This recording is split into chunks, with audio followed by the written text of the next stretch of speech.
আজকে বাদগুলা গেছিলাম আর গিয়ে দেখলাম কত সুন্দর সুন্দর নাইটি।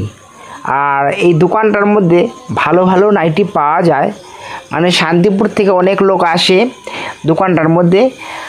আর যারা নতুন ব্যবসা করবে তারা অবশ্যই ওই দোকান থেকে মাল কিনে নিয়ে আসবে, কারণ নাইটি যদি ভালো হয় মানুষ তো যাবেই।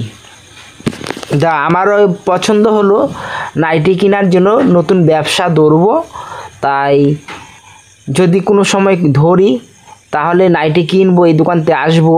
পাইকারি সেল দেয় দোকানটা, কারণ আমি এসেছিলাম দোকানের মধ্যে থেকে কটা নাইটি নিয়ে আসলাম।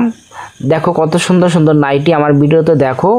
আর তোমাদের যদি ভালো লাগে, হ্যাঁ, লাইক কমেন্ট এর মাধ্যমে আমাকে জানাবে আমি এই ব্যবসাটা ধরবো কি না। আর নাইটির ব্যবসা ধরবো যে পুঁজি প্রচুর দরকার, আর পুঁজিও তো নেই, কোথায় পাবো এত টাকা। কিন্তু তারপরও মন চায় আমি নাইটির ব্যবসাটা ধরতে।